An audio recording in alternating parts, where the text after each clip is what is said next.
From the lagoon and the beach at Dr. David Arnoff's home. Love it. And that is Panama City, Bay County. I am on assignment here. On special assignment. Special assignment. I'm cooling down just looking at that background. Rob Brown, Brendan Martin, got a great show today. It's the ADs, the dueling ADs, and now Coach Matt Dean in Memphis, John Hartwell, AD, ULM. Gary Harris checks in from Tuscaloosa in the second half. In the meantime, we'll hit on all 16 of the SEC schools and talk about all this expansion going out west. We're going to tap into John Hartwell's brain of what's going on with the Mountain West, Pac-12. There's a reshuffling, but I'm telling you, the more this travel starts to sink in, I think a lot of these schools that may have, I'm not going to be surprised if in 3 years, some of these Big Ten schools are back in the Pac-12. There's a lot of crazy things going on. Take a picture with your phone of the QR codes. We're live on YouTube, Twitter, and Facebook, 7 channels. Catch us live or catch us later. And as always, we really love reading your comments. Some days there's a lot of comments. Some days not as many comments, but don't be bashful. Well, they're working. A lot of folks are working. Right? Yeah, a lot of working. And now watch us live or watch us later, but share the show. We're getting a lot of growth here. And you know what? The only easy day was yesterday. So we are ready to get rolling. And I want to say to Coach Matt Dean, you got to be loving it being back on the bench, back involved. And I wanted to tell you, The Athletic, we had Ralph Russo on from The Athletic, one of the senior college football writers, Monday. Great story in The Athletic about Kirk Ferentz going into his 27th year at Iowa. They've won 8 or more games, 9 of the last 10 seasons, 4 10-win seasons. And the only one they didn't was in 2020 when the Big Ten shortened it 6-2. I think we're starting to see, and Brendan and I had a great discussion yesterday. Paul Feinbaum brought it up. Is SEC dominance, over? Is the era of 14 of the last 19 national championships over? I don't think so, but I'll tell you what I do like to do. Volunteer coaching and just being coached by some really smart people. Brown, get your ass out of your comfort zone. You need to do that. And I think the SEC needs to be challenged because I think complacency sets in sometimes. Coach, your response to that. The world is ready. Guys, it's good to be back. And I had a chance to watch a little bit of Russo the other day, and I got to tell you, very impressive. Yes. I learned a lot. I was on for about 10 minutes watching him, and I'm like, man, this guy really is really good. And I had not, known enough about Ralph, but very talented. So smart. Yeah. Going to your point a little bit about the SEC dominance, I would say obviously in baseball that's not the case. We're talking football here, right? Yeah, just because football, yes. The reality is we just had a national champion in Florida in college basketball, six straight baseball championship, right? So, Ohio State won last year, and I can make an argument, okay, honestly, they got hot at the right time. They lose to Michigan at home in their rivalry game, and the reality is the committee could have easily had that Ohio State-Tennessee game in Knoxville. And I'm going to tell you, that would have been a much different first-round game. I'm not saying Ohio State wouldn't have won that game, but they did. And then they took care of my son's team, the Ducks, and I was at that game in the Rose Bowl. And, sometimes I think it happens a lot more in basketball, to be honest, than football. This is our first real, multiple-game playoff scenario. But, you look at the situation with how they played down the stretch last year. Will Howard's now on the Pittsburgh Steelers because of what he did in the playoffs. Really good run, and he had a great roster around him. So this year, everything I've seen, guys, I know it's early, but I've seen Texas as preseason one more than any other team. Yeah. And now I've seen publications with 3 teams in the top 5 from the Big Ten. I've seen Ohio State, Penn State, and Oregon, those 3 teams.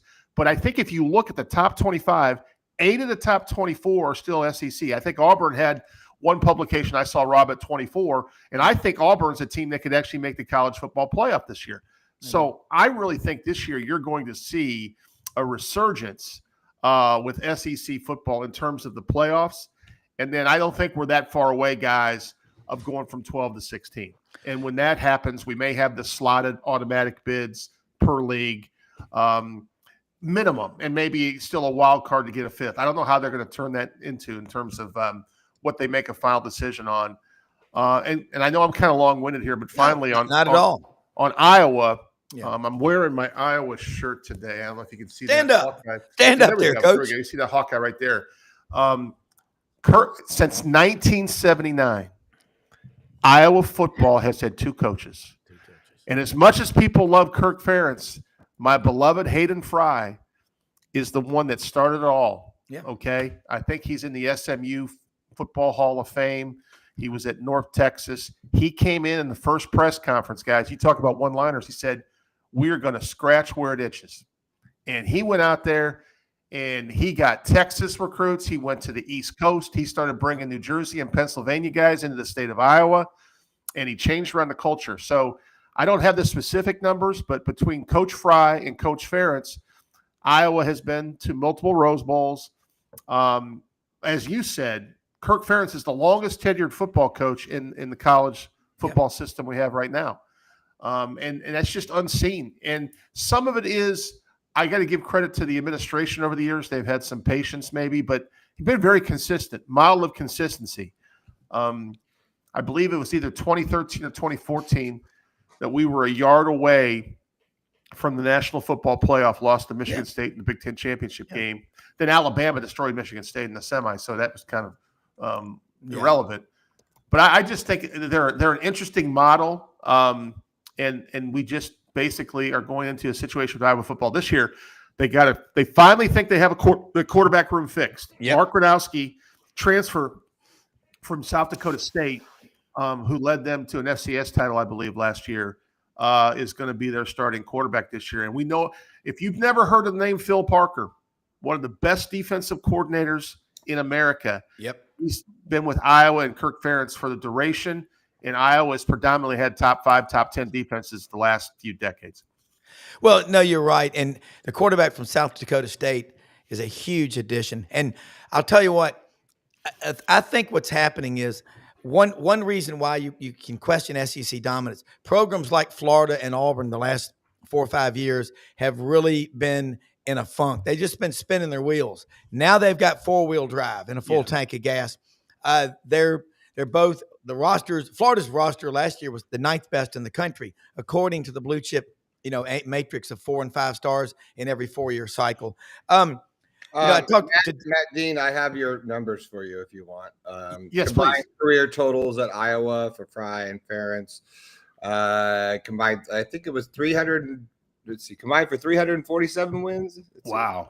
Yeah. Let's see, bowl wins. Let's see, Fry had 6. Ferentz had 10. Yep. And then Ferentz had 204 wins as of late 2024. And then regular season wins for Fry was 143 wins. So there you go. Those are your numbers. Yes. Thank you, Brendan. And then also, what's really interesting in that before Hayden Fry got there, guys, that league was known as basically 3 yards in a cloud of dust. Yeah. And it was Ohio State, Michigan. And no one else was really talked about. Now, Penn State came in the league later than when Hayden Fry got there. 93, Yes. And what I will tell you, the whole transfer portal NIL deal has helped certain programs. You look at Illinois and Indiana. Indiana had a really good year last year, and Illinois has done a really good job since Bielema's gotten there. So there's some depth in the Big Ten, but I still think top to bottom, guys, the SEC is better. It's just I still think the Big Ten is top heavy. That's just my own personal opinion.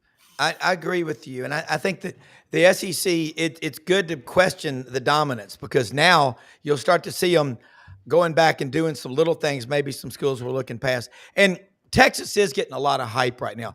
Here's Shoney, not convinced Clemson will be back this season. Clemson, if you look at their roster, you've got a right guard and a right tackle. Blake Miller, 42 starts at Clemson. The guy next to him has 41. I'd be running to the right side a lot. But I think what Dabo Swinney is doing, and Coach Ellis Johnson will be back on Monday. He's been out a couple of weeks on special assignment. But I think that continuity there and the structure that they have in the culture, Dabo's not saying he won't take anybody from the portal. So you're not going to take as many. And if you look at Georgia and Florida lost Jack Pyburn went to LSU. I don't understand that one. After they sacked the LSU quarterback 8 times, he goes to LSU. He should have stayed at Florida. That's just my opinion. But Georgia, Auburn, Alabama, Florida, they're not losing people that they want to keep. So dominance. I think the ACC this year, I think Miami goes down there. Florida goes down and beats Miami and shocks the world. Yeah. But I think the Canes are probably another really good year, double digits. I think Florida State will be better, but I think Clemson with Cade Klubnik's a real good threat. So in the SEC, I was talking to David Bartu of the Football Matrix and Analytics. They're the best at identifying coaches. They've got that database going back to 2010 of every college and pro coach, assistant or head coach. They're great at putting them together. He's going to be back on the show Monday with Coach Johnson. That's going to be fun. Get pen and paper handy. But guys, the interest in college football, because of a statement like that, and everybody's questioning it. That's what can happen. You can be on top of the world. In the late 90s, early 2000s, the Big 12 was the big swinging medallion. You know what I'm saying? And that changed. And how did Nebraska go from being on top of the world? Frank Solich has a pretty good 7-year run, but not good enough. And then you go into a succession of disasters like Bill Callahan. Didn't Nebraska lose a game 76-72 when he was there or something? It was horrible. Nebraska has just been lost in space for a while, guys. Yeah. And Brendan, you may have been there. I've heard they've got phenomenal facilities. I've never been on their campus, but I have no idea. Because I know you had some Colorado background back in the days when Colorado. They have incredible facilities. I mean, Lincoln's.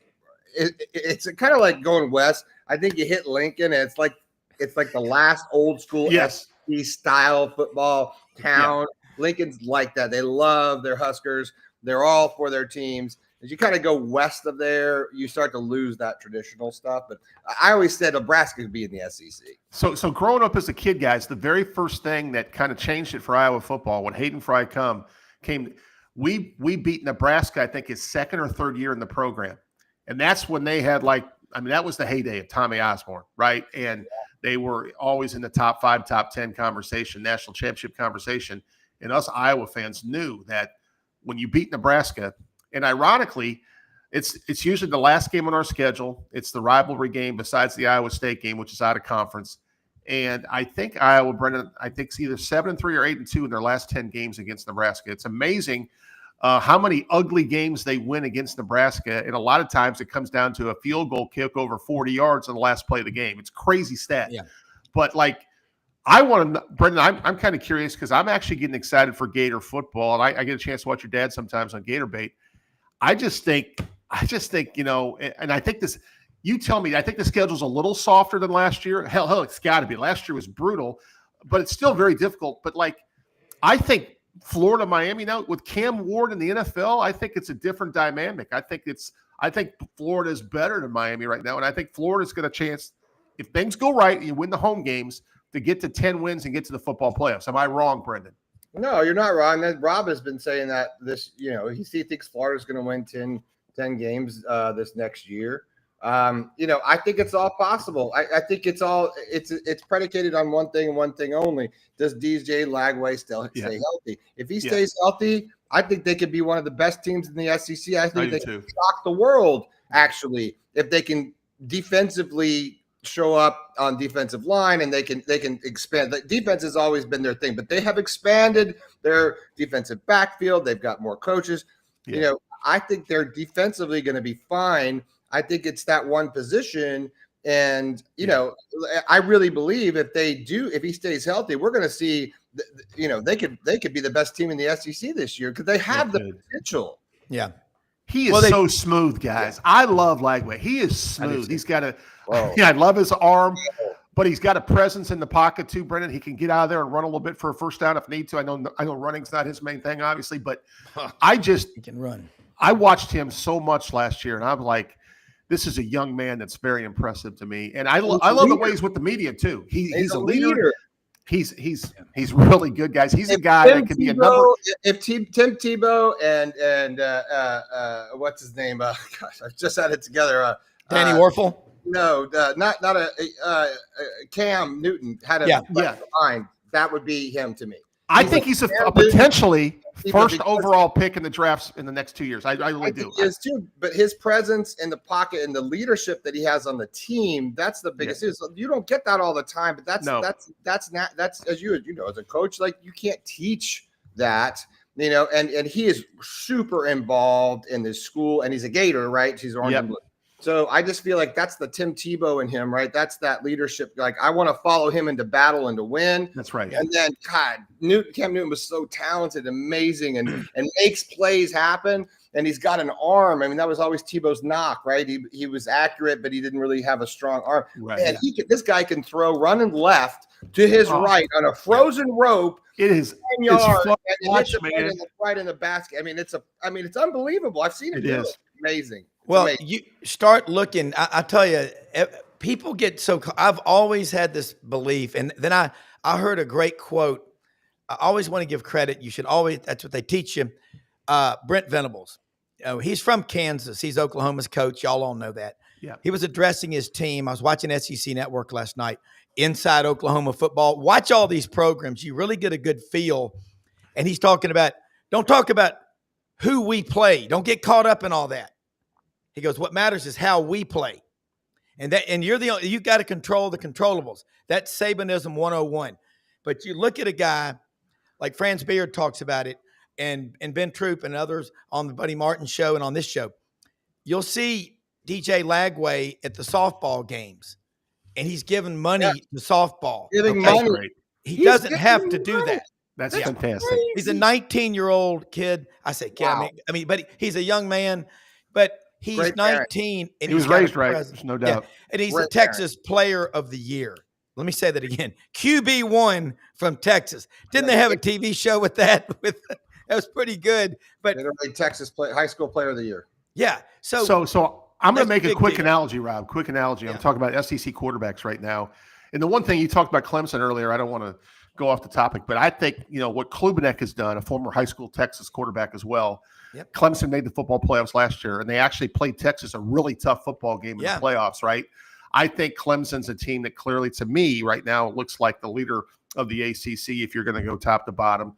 But, like, getting back to the SEC, okay, obviously everyone's believes in Arch Manning, as you should.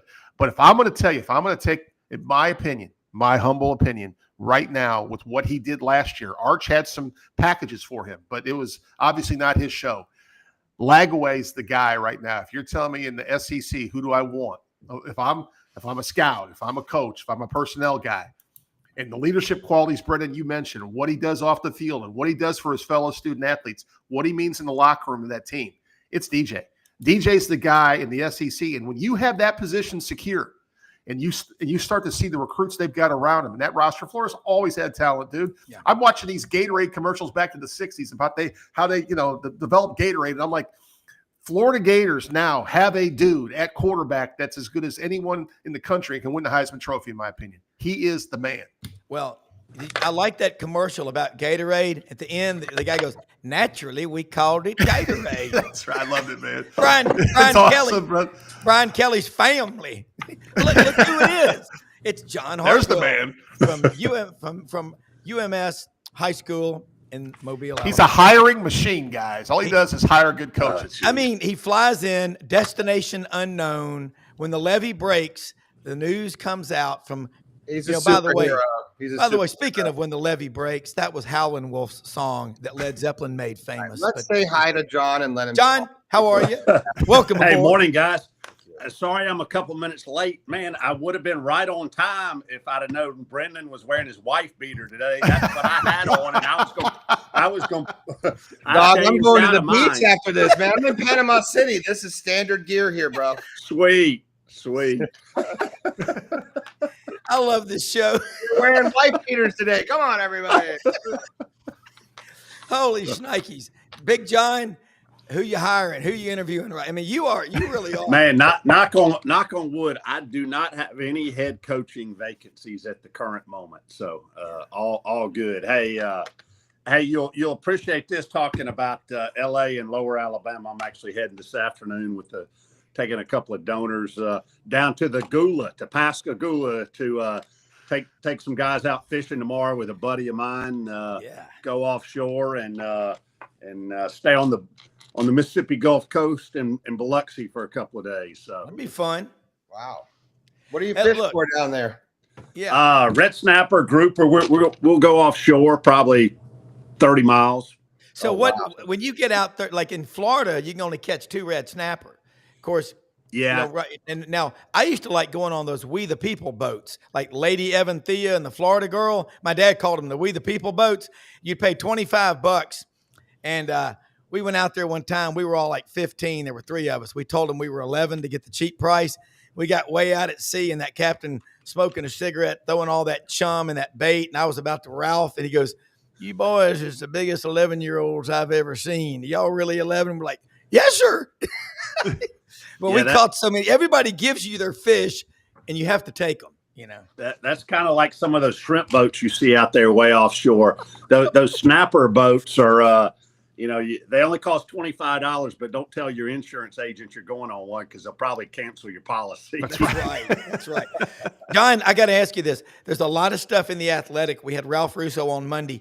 A lot of stuff about expansion. You know the Mountain West. You lived out there in Logan, Utah for 7.5 years.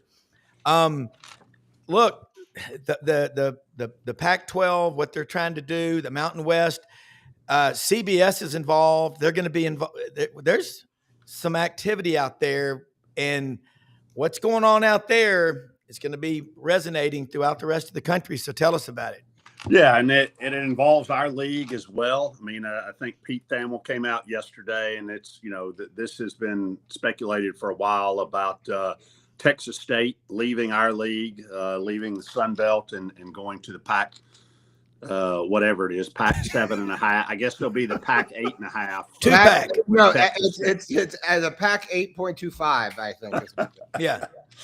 Yeah, for those listeners that don't know, we refer to it as that because Gonzaga has joined, but obviously they are not a football playing institution. So it will be interesting to see what the domino effects, and as you mentioned, CBS just negotiating a new deal with the PAC group. I'll just call them the PAC group. I think estimated to be somewhere between $6 and $8 million a year per school. Obviously, way less than what the previous Pac-12 was doing. But it'll be interesting for a school like Texas State if, in fact, those innuendos are true. Getting about $2 million in the Sun Belt. So is that for? Let's just say it's the lower end of that, and obviously they will have a buyout to get out of the Sun Belt Conference. How long will it take them to recoup that? And, there aren't many, it's not just a hop, skip, and a jump from San Marcos, Texas to Pullman, Washington, or to Corvallis, Oregon. So be interesting to see there. But I tell you the other thing, in talking to some of my former counterparts out in the Mountain West or new members of the PAC group, these buyouts to exit conferences, and there's, I think you're going to see again, as we say this pretty often on this show, the ones that are winning are the attorneys, because I think you're going to see some litigation coming out of exit fees and timing and all of that, and what their previous conference agreement said. So buckle up, because they're, change is constant, and that applies to college athletics today as well. Well, what you're saying is, Texas State, there's 40,000 students there in San Marcos for the Bobcats. That's bigger than most SEC schools. So it's going to be fun to watch this. But Matt, I talked to David Bartu, Football Matrix Analytics, yesterday out in Portland, and he'll be on the show again Monday, as I mentioned, putting together staffs and all. It's the best time ever because there's so much movement. The SEC and Oregon is a program that's had all these guys with SEC ties. Mario Cristobal, Dan Lanning. We just talked about Nebraska. John and Brendan backed it up. Dave Rylander is watching the show right now. He's in the Touchdown Club in Memphis. He's a big Nebraska guy. Their football, their sports hall of fame at Nebraska is beyond spectacular. And I think we all need to get out of our comfort zone. We know Paul Feinbaum's statement is SEC dominance in question. You know what that's going to do? That's going to wake everybody up in the SEC because you know what? Rome burned while Nero fiddled. John, Matt, Brendan, everyone knows that. Matt, your response to that. Have you talked to Nero lately? He was on my call list for today. I did want to ask John a question because I'm starting to learn more about the recent House settlement and some of the ramifications. And you see still how certain schools are paying certain players, John, an incredible amount of money. I know a lot of collectives are gone, but John, here's my question. You got your budget, the 21.5 million cap revenue producing, whatever you want to call it. But if let's say I was a business owner and I was in your collective, am I still allowed to, now the collective may be gone, can I still have an endorsement deal that doesn't affect the cap for one of your student athletes? How does that play in to what you guys got going moving forward? You can, and in fact, that's the way a lot of people are doing it. So the $20.5 million as dictated by the settlement is the cap currently, and there will be an adjustment on that, kind of an inflationary increase each year going forward.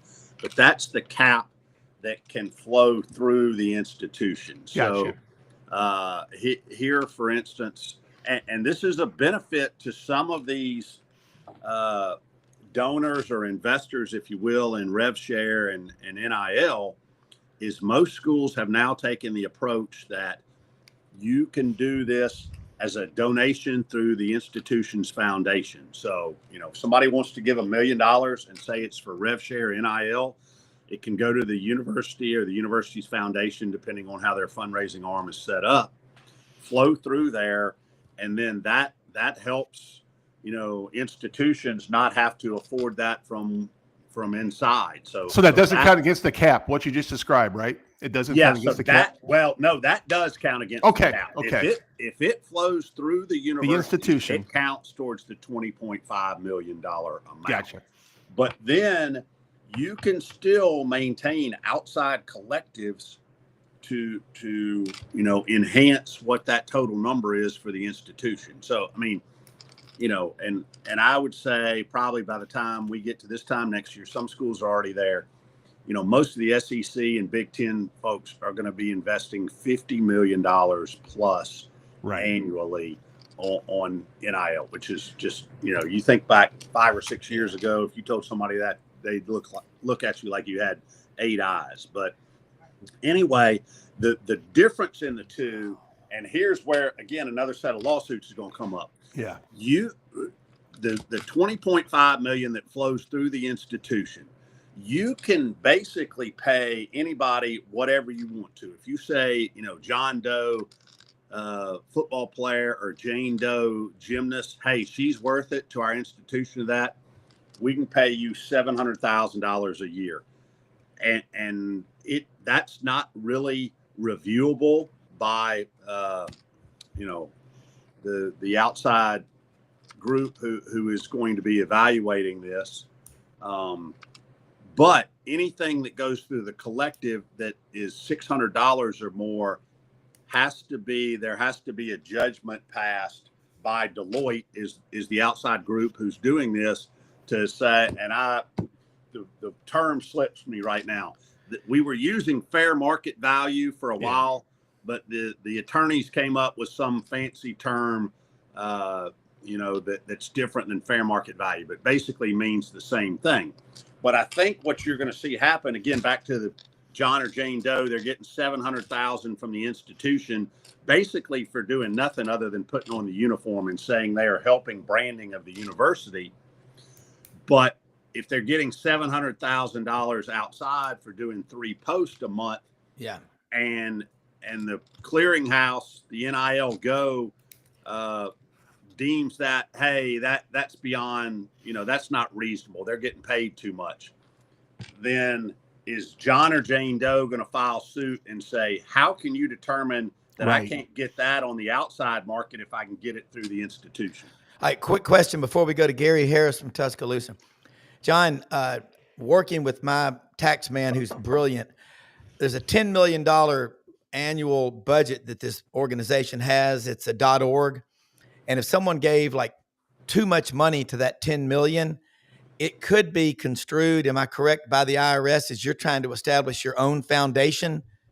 And point of origination on money always goes back, where did it come from? There's a 3-year and a 5-year look back clause. So again, John, you are a CPA, okay? And you worked in the private sector managing that big beer distributorship over in Charleston for a while. You had to do the books. This is interesting stuff. WVUA Channel 23 sports director, one of the best in the business, Gary Harris from Tuscaloosa, Tide 100.9. Great show, 9 to 11, Monday through Friday. And also Tider Insider with our man, Rodney Orr. Gary, we're talking football, expansion. Paul Feinbaum questioning, is SEC dominance over? I don't think it's over. I just think we're having a doubling down of a lot of schools, and schools like Auburn and Florida that have been on the sideline with 4 bald tires the last 4 years. I think they've got new tires. They're coming back. Alabama looks to be better. Who knows better than you? How are you? Good morning, and thanks as always for sharing your time with us. Hey, good morning, guys. Good morning. Gary, Hey, Gary. Let's talk about Alabama with Ryan Grubb. I don't think people understand how big a deal that is. We've been talking about it, but you're there. Well, I think it's huge. I think that Nick Sheridan is a really smart guy, and I think that Kalen DeBoer has a lot of faith in him. But it was a quick pivot. Last year when Coach DeBoer took the job, the plan was to bring Ryan Grubb with him. Ryan Grubb was here for a couple of weeks to be the offensive coordinator, and Nick Sheridan at the time was going to coach tight ends. And then Grubb got a chance to stay in Seattle with the Seahawks last year in the NFL as the offensive coordinator, and spent 1 year there, but then was brought back. And Coach Sheridan is now coaching the quarterbacks, which he'd already built a relationship with those guys and was a key recruiter for Keelan Russell, the true freshman quarterback. And now Grubb is in here to run the offense. So I think it's going to be a better situation. I thought Coach Sheridan did a good job, but at the same time, Ryan Grubb has been with Coach DeBoer a long time, got a lot of experience. He's an offensive line guy. That's his background, which I think will add some toughness to this offense and maybe, improve the run game to some degree. So I think it's a big addition. And I think the symmetry and the chemistry on the staff is not impacted at all because Coach Sheridan had worked with Coach Grubb in the past. And like I said, that was really the plan last year. And then Coach Sheridan was kind of, I'm not going to say pushed into that role, but asked to take that role. Obviously, as a play caller, you're not going to turn it down. Yeah. But he's still a young coach. I think he's only 34, 35 years old. So I think bringing in Coach Grubb is big for Alabama football. Another question before we start bouncing it around. You look at going into this year, all things, looking at them, assessing it, Gary, compare it to a year ago when they were coming in, replacing the GOAT. You don't replace the GOAT. You're just next man up. But how do things compare year over year? I'll use a term John and I are familiar with, year over year comps, just comparison. Yeah, I think that it's a much better situation. Now, in fairness, to go back to this time last year, there was a lot of excitement. I'm not going to, I don't like revisionist history, and I don't like to say that, all this time last year, everybody was expecting it not to be a good team. I think most people last year that were Alabama fans expected that team to be in the 12-team playoff, okay? Yeah. So there was a lot of excitement. So I think I think last year in a lot of ways was disappointing. To lose to Vanderbilt and Nashville, lose to Oklahoma and Norman, two teams that on paper Alabama was clearly better than.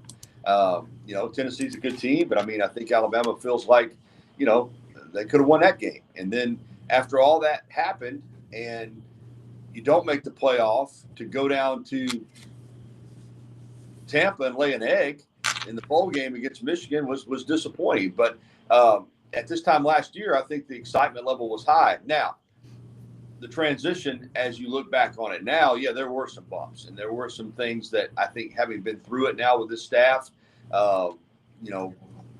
closing in on a year and a half on the job is going to be a lot better than it was closing in on 6 months on the job at this time last year. So I think that this will be a smoother campaign. I think it feels more like it's Kalen DeBoer's program, and that even though expectations were high last year, it was a transition. There's no doubt about that. And now I think the transition is over. I mean, this is Alabama football under Kalen DeBoer. It's a big season for him and this staff, but it feels like it is what it is now. We've settled in.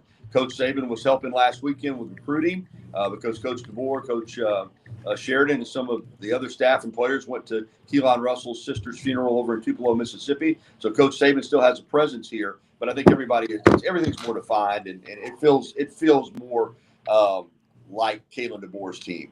Yeah, John, Matt. Yeah, obviously we'll get to see them up close and personal in week 2 when our Warhawks travel to Tuscaloosa, and they're a very talented team, and he's got like y'all alluded to, he's assembled a talented group of coaches too, and it's hard to follow the GOAT. I mean, I can remember growing up in Alabama, and the succession of coaches following Bear Bryant. That's why, whether you're an athletic director or a coach or whatever, it's a lot easier to take a job when there's only one direction to go, and that's up, than if it's on the top and there's only one way to go, and it's tough to maintain being at the top. Yeah, Gary, and someone's talking about, why Nebraska was so good in the Osborne era, the 2 scholarships in every county. Looking at Alabama, and you made a point early on, Alabama fans were frustrated about NIL, saying, hey, we are the pinnacle of college football. Greg Byrne made a public plea a few months ago about raising more money. I know a lot of Alabama fans, and I know some of them with very strong balance sheets, really strong.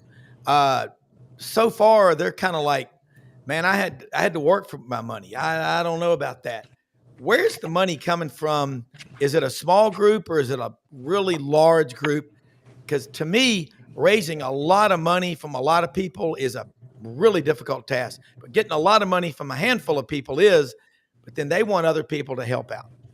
Well, I think I've mentioned this on the show before. I was told a number of years ago that, and John, being a CPA and an athletic director, and Rob, your business, y'all can correct me if I'm wrong, but I was told by someone in athletics here at Alabama many years ago when I first got here that 10% of the donors provide 90% of the money, and 90% of the donors provide the other 10%. So there's a relatively small pool of people that give the major money, so it's kind of like it's 2-tiered. You're obviously, those big donors are being asked on a regular basis to contribute, and then for the other 90%, you're trying to get as much as you can. Every little bit is welcome.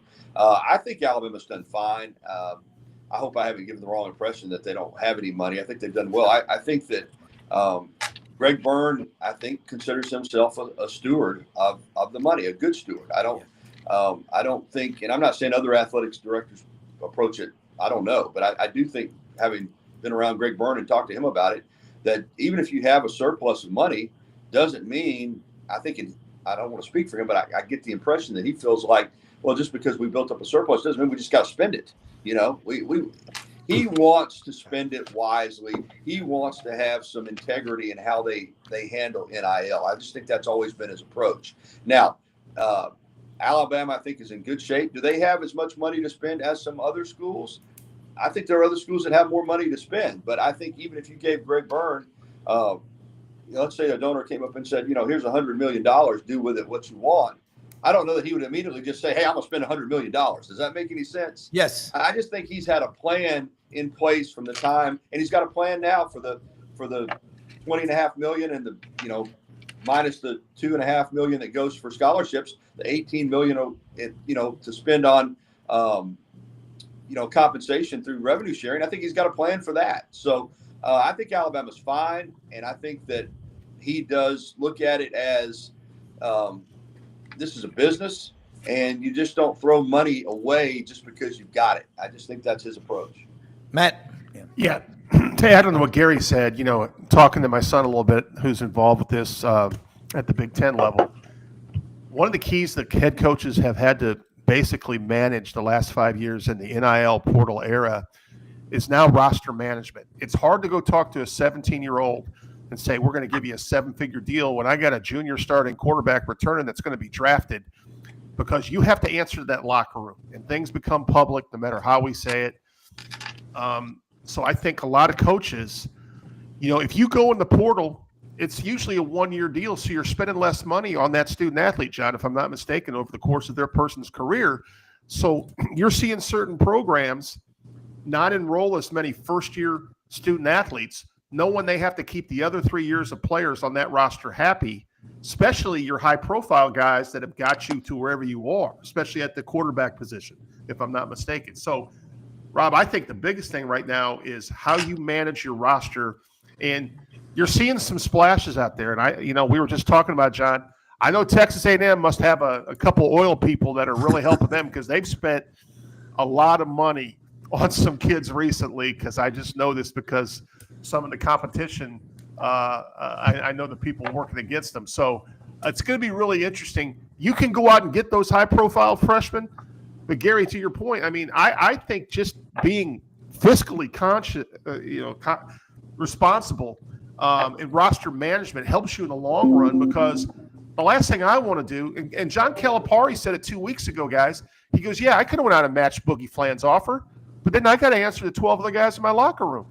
What do they want? Because Boogie was hurt for a portion of last year. They had a successful run. You can make an argument if they don't blow that lead, heck, they may have been in the Final Four. So roster management, the college football game, and to extent basketball, has turned into a pro sport when it comes to now the cap and how you manage that cap. Great points by both. And back to what Gary said, and I totally agree with Greg Byrne, very prudent business person. But I tell you what, he's also got the benefit of, and he when he got to Alabama, he became a very close confidant of Finus Gaston, the longtime CFO for athletics at Alabama.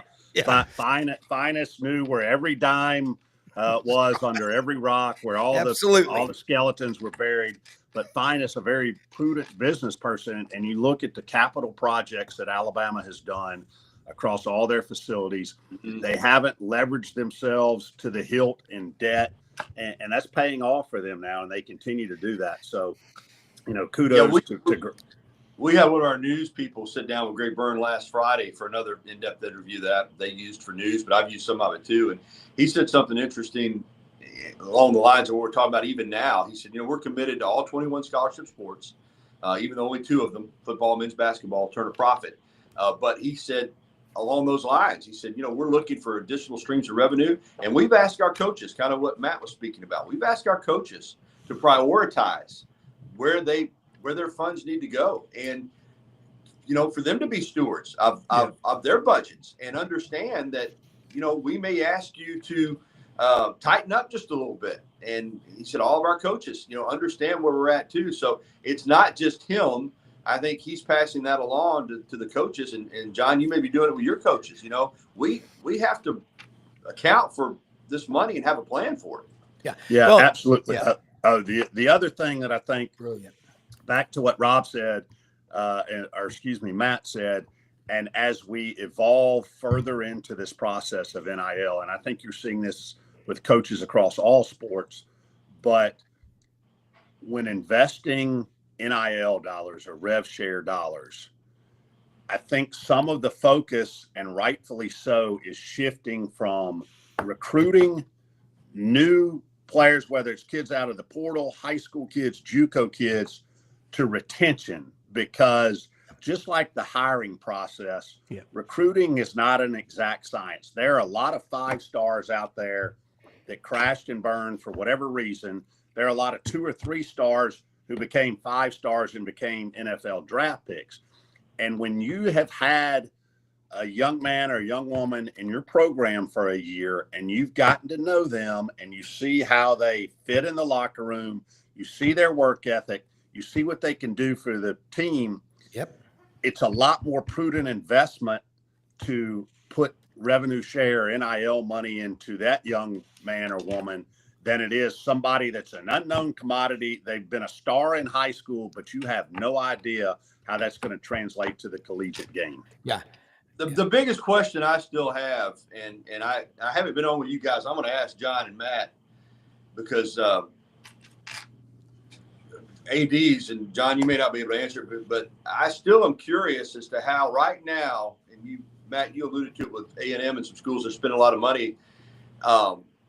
July 1st, we start the revenue sharing, and you would assume that changes the structure for NIL. But on the recruiting trail right now, there's still an unlimited amount of money being offered to some of these prospects, it feels like. So is that being grandfathered in? I guess what I'm asking, John, is let's say after July 1, when you have revenue share and you have the $650 cap, after that, you have to prove that it's legit NIL. What if you've got a quarterback that's making $5 million, two of it through revenue share, and the other $3 is still just being paid out to him?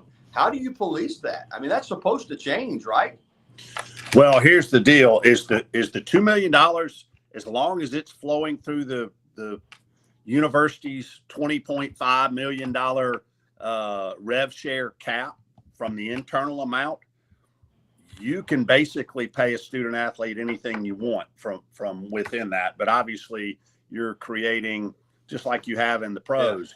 Yeah. But I'm talking about the salary on top of the NIL. But the other portion is it's having to go through that Deloitte clearinghouse, the NIL go, and if it's deemed, hey, this is not okay, this is beyond fair market value, then it can get kicked back and say, hey, you're paying them too much. You can only pay them $200,000.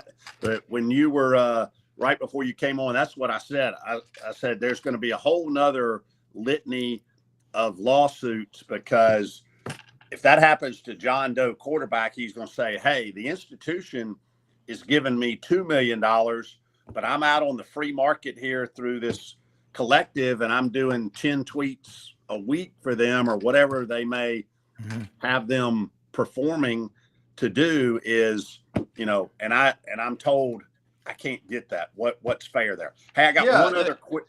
Oh, go ahead. They're not going to take less. If the quarterback from last year was making $4 million and now he's only making $2 million, the agent's going to have a fit.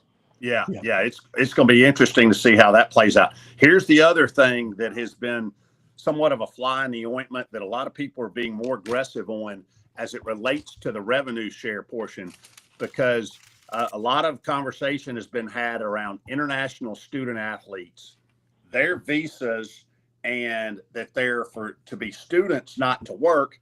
So, early on in NIL, folks said, well, we can't include international student athletes in NIL. Well, now you've got some more aggressive attorneys, and a lot of institutions are doing this now. They're saying, well, hey, out of the revenue share money, that is, quote, passive income. So it's not subject to, their institution now saying, hey, out of the 20.5 rev share flowing through the institution, you can give that to an or give a portion of that to an international kid, because they're not doing anything necessarily beyond putting on the uniform and performing in their, selective sport as an ambassador of the institution. So that's kind of a new twist that's come about here in the last few weeks as well.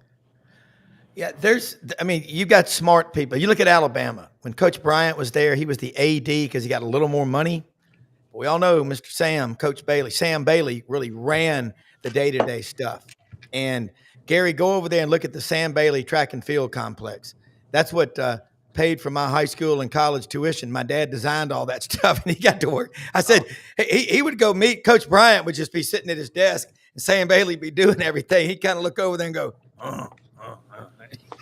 So, but we got 6 field passes when it was 9 degrees at the Liberty Bowl in 1976, when Alabama kicked UCLA's ass 38-6. And I got to meet the coach. He was smoking a cigarette, of course, wearing a parka after the game. And he looked like he was 8 feet tall to me because I was a little kid, but that was cool. But I like that about Finest Gaston. You think about Bill Beckwith at Auburn and Hyman Wall when Coach Dye was there and Ralph Beard. Yeah, I mean, if you don't, Matt, you know this, and Gary and John, and you think about Florida, what Ben Hill Griffin did. Charlie Pell was the one who sat on his front porch. Ward Pell told me this, his widow, for all Sunday afternoon one time, eating swamp cabbage with no TVs, no AC, just sitting out there at his farm talking about life. And when he left with the biggest check in the history of Gator athletics. Ben Hill Griffin Stadium, still, Steve Spurrier Field. I think this is a cool discussion. And I'm going to ask you, Gary, you think in Tuscaloosa, your callers every day, there's no apathy. This is why SEC dominance, well, let's get this going. Do you think the SEC dominance is over, or are we just being challenged as a league because other schools are getting some of the second and third team guys over there that they didn't used to get, and suddenly they're a little better? And that's coast to coast and everywhere in between. I mean, I think the SEC is still overall, top to bottom, clearly the top athletic conference. I do too. Country. But the other conferences play good ball. Yeah. I mean, other conferences are trying to win too. Other teams are trying to win too. And I think the SEC, as I said, and of course LSU wound up winning the national championship. But I said coming out of the regionals and super regionals, baseball had taken a little bit of a hit, and people on social media were letting you know about it. That when it just means more and you're at the top. And you kind of pound your chest a little bit, that's great. But when you come up short, you got to expect to take, hear the fallout. So, but because people approach the SEC the way that they do, it's the world against the SEC. That tells you that answers your question. Obviously, the SEC is still the top conference. Yeah. There's a lot of respect for the Big Ten and the Big 12 and the ACC. But when a team from that conference loses a championship game, the rest of the conferences don't pile on, But when the SEC loses one, everybody comes together to take their shots. So that kind of tells you where the SEC is at, in my opinion. It is. Matt Dean, I was watching Big Ten Network about they're interviewing Indiana's athletic director. He's a graduate of the school, Kurt Signetti. Now that's a guy on the way to go fishing for Moby Dick that stops at Costco and buys extra tartar sauce. He doesn't think he's ever going to lose. And Indiana's not going away. I'll be real curious this year. Year two, they caught the Big Ten a little bit by storm. And let's be honest, if you go through their schedule last year, they had the most favorable schedule of anyone in the league. They did. And he had some really key players come over and follow him. But I give him credit. He's very brash. Actually, they're traveling out to Eugene, Oregon this year. I talked to my son. He does a lot of the pre-scouts for, in off season. All these football people have to figure out what to do when they're not playing football games. But they're going to be interesting because they got in the playoffs last year. Can they get the same momentum? I think their schedule toughened up a little bit, and I think that's another thing. When you look at 8 versus 9 conference football game debate, and how certain teams can find certain cracks. Like I can make the argument last year, Florida, what they accomplished last year was pretty impressive considering their schedule. Not many people would have done the same thing with their schedule in the Big Ten. I'm just except for maybe Ohio State, and maybe last year Penn State or Oregon, but scheduling matters, guys. I know we don't talk about it enough, but scheduling really matters when you're looking for a pathway to the college football playoff, and that's why I think Clemson may be back. I'm not saying they're going to win the national championship this year, but they got great quarterback play, and I think the ACC is not in the same level as the SEC or the Big Ten, top to bottom. What time is it, Rob? Yeah, it's 55 after. Gary, I know you got to go. Let people know how they can follow you before you do that. On Twitter, it's or X, it's at Gary Harris _WVUA. On Facebook, Gary Harris WVUA 23. Tide109.com, WVUA23.com. Thanks, guys. Thank you, man. Always. Thank you more than you know. I'll say something. Please let Tyler know that he's always welcome on the show if he can ever come. And Coach Lanning, we'd love to have both of them. Talking to Dave Bartu, I said, I need someone who covers Ducks, athletic sports on this show, because as we grow, this audience grows, we want to get into more of them. But look, we got to wrap it up, say something about our sponsors. But Matt Dean, awesome stuff. Coaching again. John Hartwell, AD, ULM, both of you. thank you more than you ever know for what you bring to this show. I will go back like I do every day and watch this show and take notes because you need an MBA in finance. This is getting to be really cool, but you're making sense out of the complicated. I appreciate it. Guys, thank y'all. Appreciate it. Y'all have a great day. Appreciate it. Hey, man, never is it a bad time to be ready for hunting season. Winter Timber Outdoors, located in Athens, Alabama. It's up on the top of the state of Alabama between Florence and Huntsville. Athens, Alabama, they're open every day of the week. All your hunting and fishing needs, your Yeti coolers, duck camp, Dixie decoys, Sitka gear, waders, everything. Boots, they got all your clothing, scopes, the St. Nick's knives, everything for hunting and fishing. You better be getting ready now because deer season will be here before you know it. Bow season always starts in early September. So they got you covered, everything. Winter Timber Outdoors. And look for that store in Auburn, open in about 5 weeks, 13,000 square feet on University Drive. Everybody goes up and down Interstate 85. Stop there. And you could be doing it in a brand new car or truck or SUV. LandersFordMemphis.com. Right there at Poplar and Houston Levy, where Germantown, Collierville, and Memphis all converge. Look, they're open every day of the week, 7 a.m. to 7 p.m. Brad Bellamy, the general manager. Ask for Brad. He is the man with the plan. He'll be on the show tomorrow on the Friday Roundtable. Always comes in the last quarter. The expeditions for 25 are in. Go in there, say, I've got to have a vehicle. If there's any possible way to do it, they'll find excuses to win. They're great. Just like our audience is. Thank you so much. Landers Ford, 7 a.m., 7 p.m. every day but Sunday. Right down the street from Hewlett and Dunn Boot and Clothing Company on the historic square in Collierville, Tennessee. And let me tell you something, folks. The great thing about Hewlett and Dunn, they've got Barber clothing, Filson, Duckhead, even have blazers, pants, polos, button downs.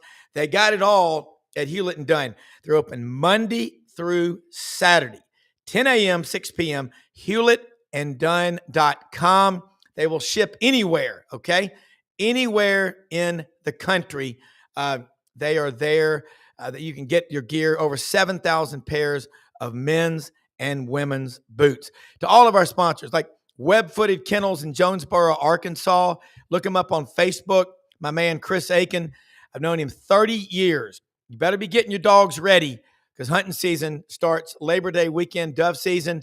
Get your dog trained with the best. Hey, last week at the Touchdown Club when Roman was here, I got this football for us, made a donation to Le Bonheur Children's Hospital. Roman Harper, hopefully going to have him on with us in the morning if he can break free from the football camp. We're going to cover a lot of ground. But to all of you watching, for executive producer Brendan Martin, the best in the business, share the show, spread the word, families and neighbors. Most often we see the face of Christ in the least among us. Have a great day, everybody, and tune in tonight, 9 p.m. Eastern, for the Buddy Martin Show Thursday night edition and all the shows on this channel. Have a great day, everybody.